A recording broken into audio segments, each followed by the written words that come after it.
Shalom e bem-vindos à Via Rápida Israel, uma frase do hebreu que significa amarás a Israel. Esperamos que vocês fiquem conosco porque nosso professor Dr. Baruch vai compartilhar um estudo expositivo da Bíblia. Dr. Baruch é professor titular no Instituto Zera Avraham, com sede em Israel. Ainda que todas as aulas no Instituto são dadas em hebraico, o Dr. Baruch fica feliz em compartilhar este estudo semanal com dublagem em português. Para mais informações sobre nosso trabalho em Israel, visite nosso site amarasaisrael.org.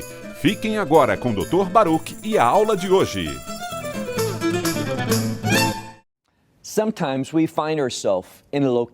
Às vezes, nos encontramos em um lugar onde preferiríamos não estar.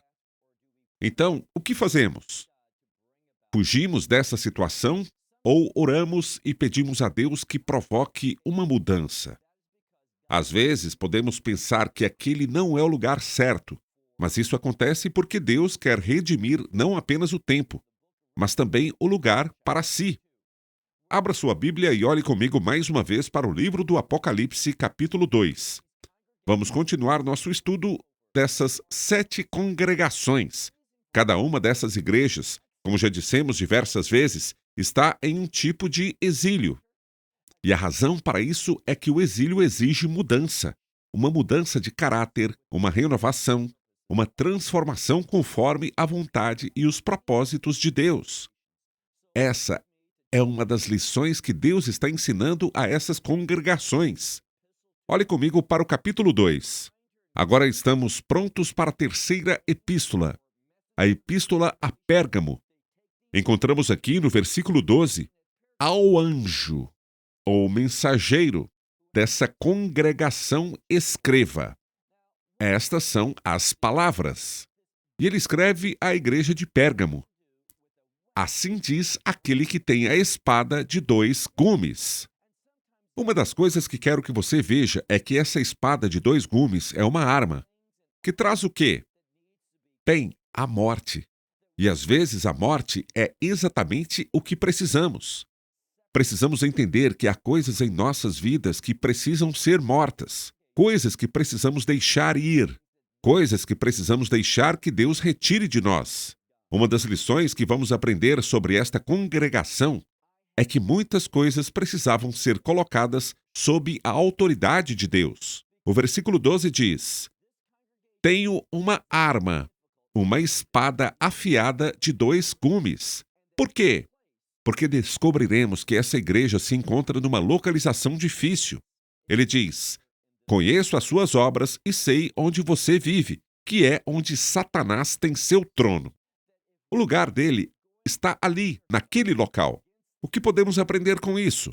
A primeira lição é: se vamos nos encontrar contra o inimigo, precisamos estar preparados. Isto é, precisamos ter ao nosso lado alguém que seja um instrumento, um verdadeiro vaso de guerra. O que o Messias estava ensinando a essa congregação é que eles estavam em uma batalha espiritual. Eles estavam em um lugar onde o inimigo era forte. Eles precisavam entender que não se tratava apenas de fugir da situação, mas de se prepararem para a batalha. Versículo 13. Conheço as tuas obras e sei onde você vive, que é onde está o trono de Satanás. Contudo, ele diz: você permanece fiel ao meu nome e não negou.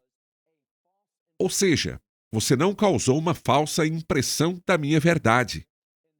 Note o que vemos aqui neste versículo. Nós vemos 2 coisas. Eles não mentiram. Contra o quê? A palavra a seguir é traduzida como fé. Mas nós já vimos que existe uma relação entre fé e verdade nas Escrituras. E qual foi o resultado? Como eles estavam naquele lugar onde Satanás era forte e tinha seu trono, veja só o resultado. Nós já nos referimos a isso. Aqui percebemos que o resultado foi o martírio.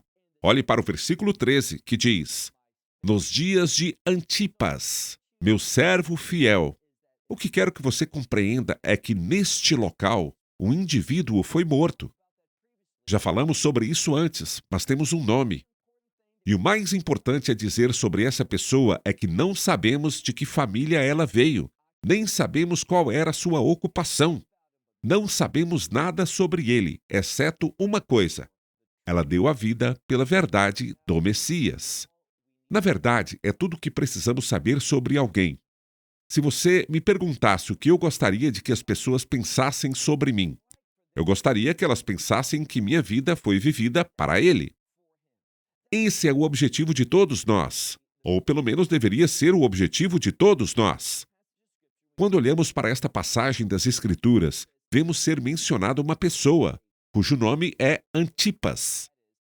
Ele foi uma fiel testemunha fiel, ou seja, não negou a verdade, o qual foi morto naquele local, na fortaleza.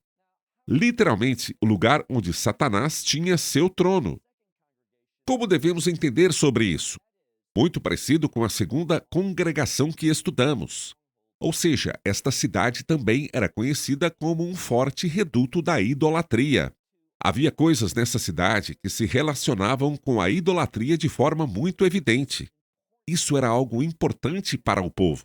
Mais uma vez, vemos o conflito. A verdade de Deus entra em choque com os caminhos e os desejos do homem e, como consequência, alguma coisa terá de morrer. Alguma coisa precisará ser deixada para trás. Nesse local, vemos que o inimigo é muito forte. Versículo 14. Mesmo que essa igreja estivesse fazendo algumas coisas positivas, observe o que diz o versículo 14. No entanto, tenho algumas coisas contra você. Você tem aí pessoas que se apegam a.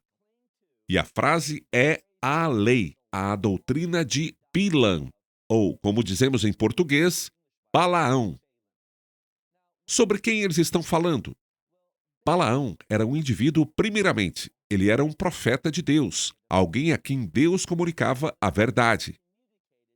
Mas o problema era este: ele não estava totalmente comprometido com ela. Ele conhecia a verdade, mas queria rebelar-se contra ela, embora de maneira sutil, algo como na expressão por baixo dos panos.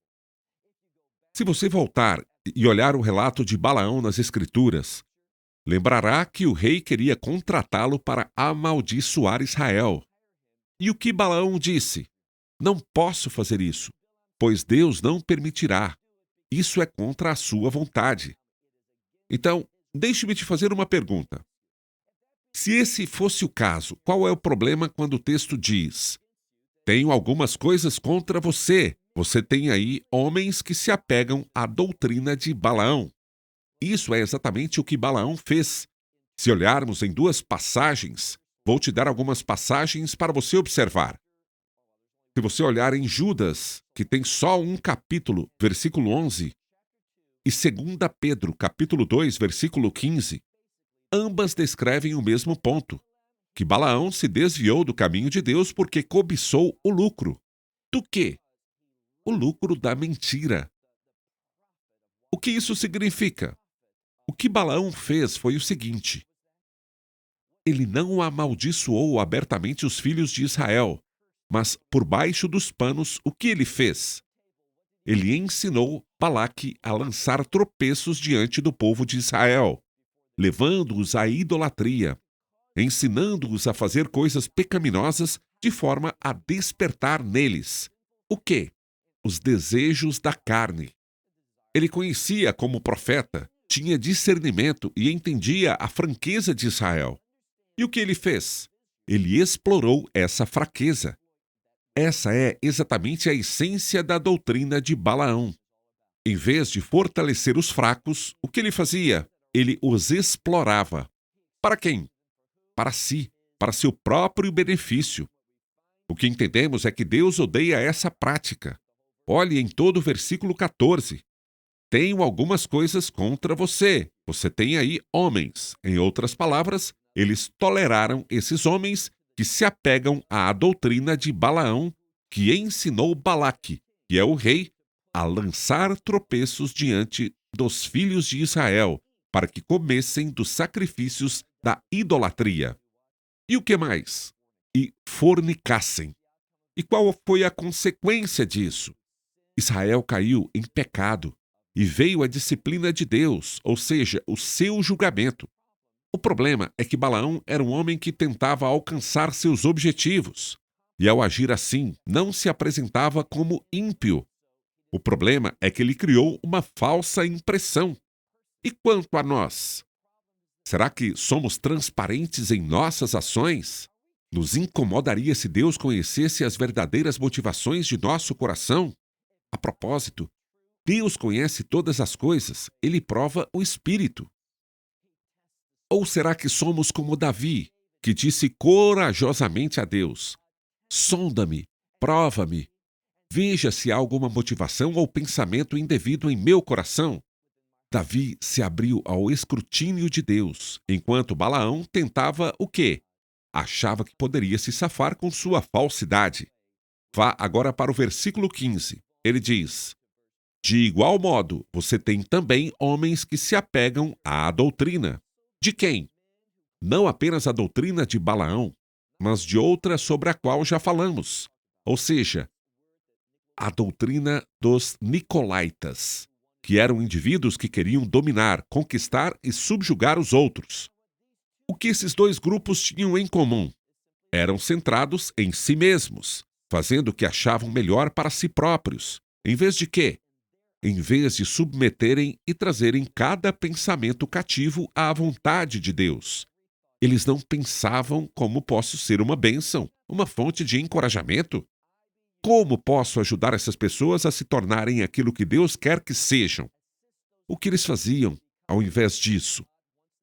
Eles colocavam tropeços diante dos outros para que eles pudessem cair. Fazendo o quê?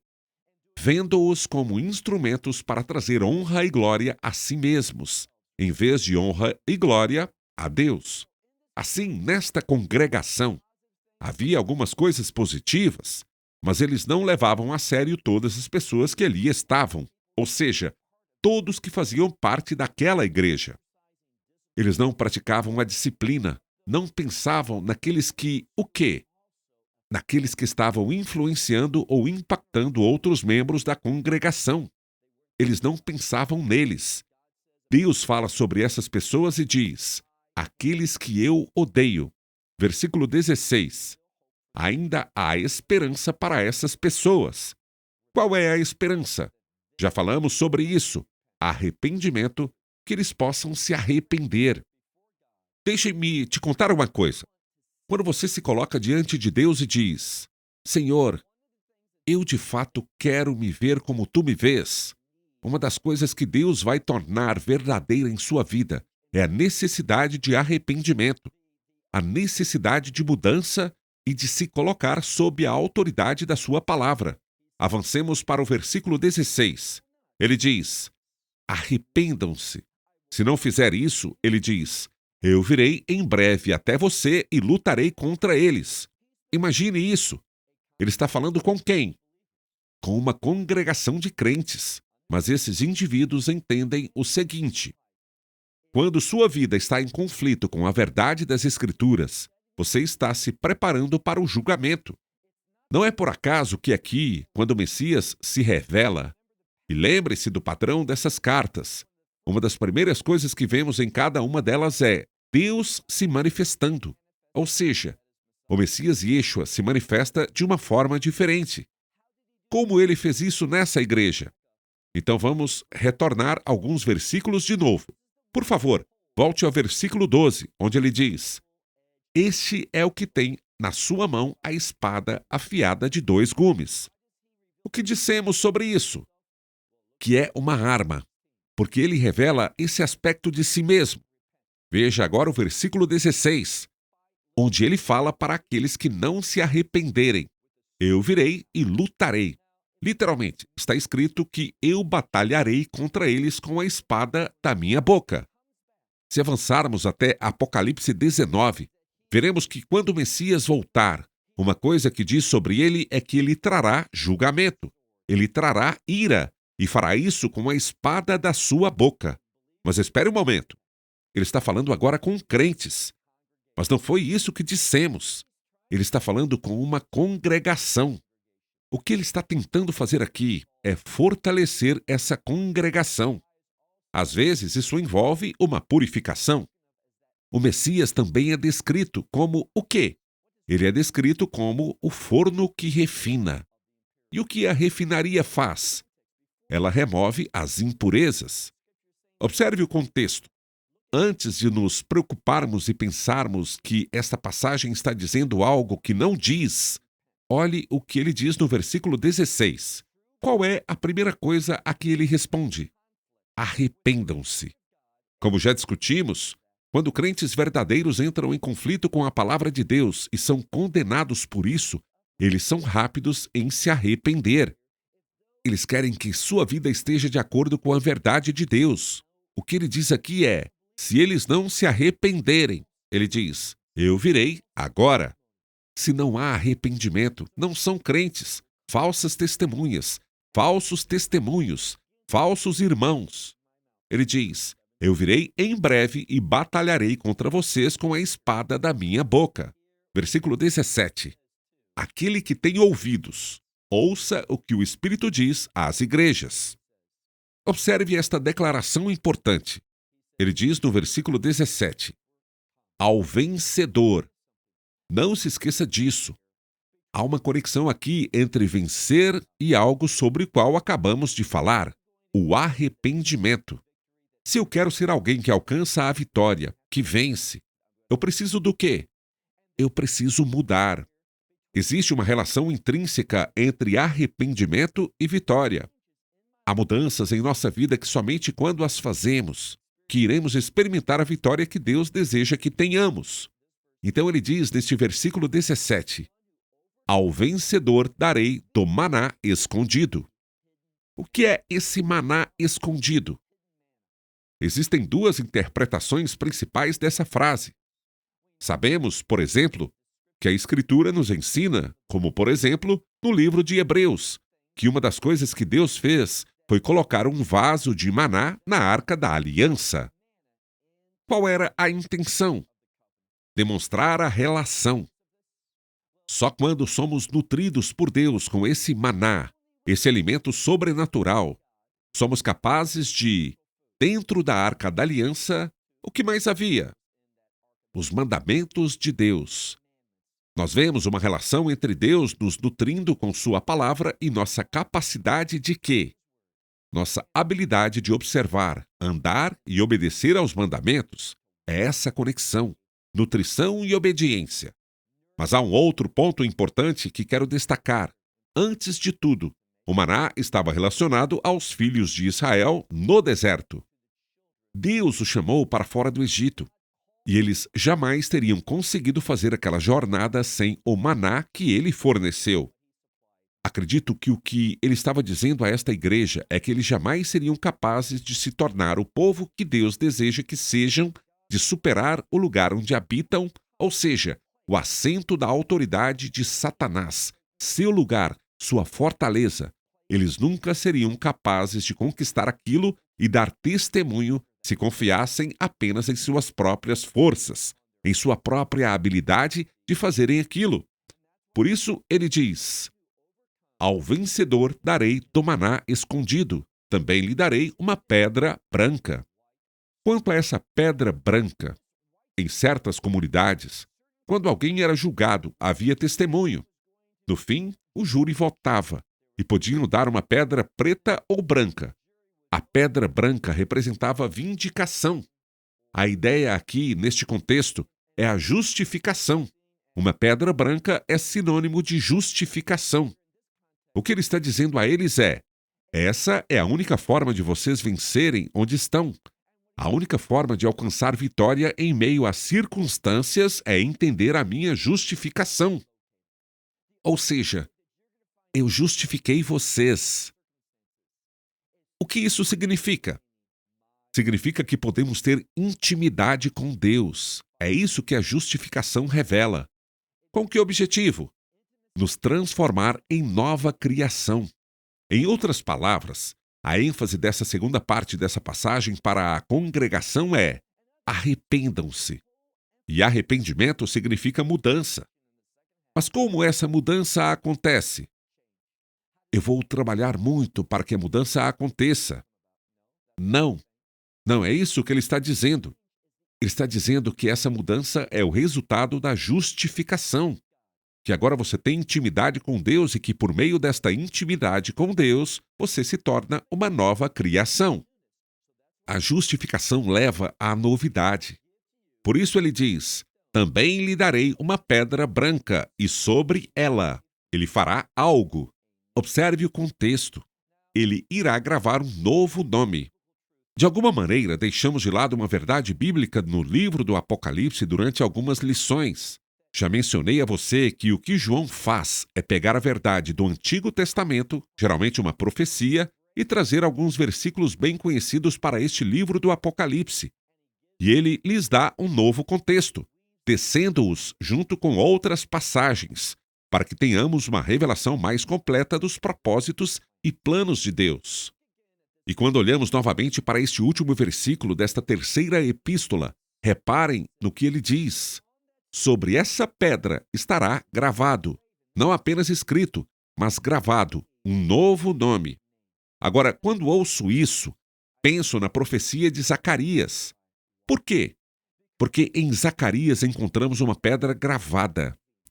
E o que isso nos faz lembrar? Isso nos faz lembrar da obra do Messias.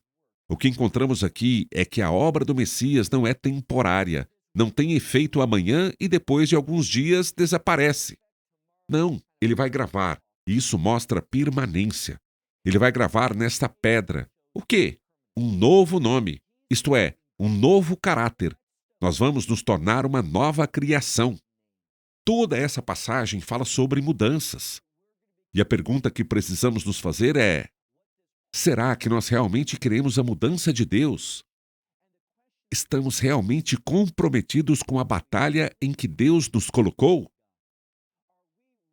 A maioria das pessoas hoje, se descobrissem onde fica Pérgamo, onde está o trono de Satanás, diriam: eu vou pegar o primeiro ônibus para fora daquela cidade. Não quero nada a ver com isso.